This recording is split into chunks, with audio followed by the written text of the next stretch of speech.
ఈరోజు గారెలు వేస్తున్నానండి, మినపగారెలు. ఇప్పుడు గారెలు ఏంటి అనుకుంటున్నారా? చుట్టం వచ్చాడండి, 10 రోజులు ఉండే చుట్టం. 10 డేస్ ఉంటానని చెప్పాడండి. ఏమీ లేదండి, మా బాబు బాబు ఉన్నాడు. మరి చుట్టాలు వచ్చినప్పుడు మరి అది చేయాలి కదండి మనం చక్కగా. మరి ఈరోజైతే టిఫిన్కి పప్పు వేసానండి. పప్పు వేసినప్పుడల్లా గారెలు వేస్తానులేండి. ఈ చక్కగా చిట్టు గారెలు వేస్తున్నాను అన్నమాట. చిన్న చిన్న గారెలు, అబ్బాయి చిన్నాడు కదా అని చక్కగా వేగిపోయినాయండి. తీసేస్తాను.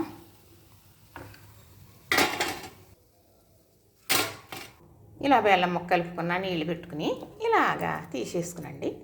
ఇలాగా వేసేస్తానండి, అంతే. ఏం పెద్ద పని కాదు.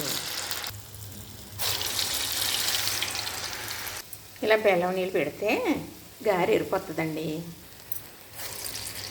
ఇదిగోనండి, చక్కగా ఇలా వేగిపోయినాయి కదా, తీసేసుకుని. ఇవిగోనండి, చుట్ట మర్యాద చేయడానికి గారెలు రెడీ అయిపోయినాయి. గారెలకి ఎప్పుడు కూడా చింతపండు పులప కానీ బెల్లం కూర కానీ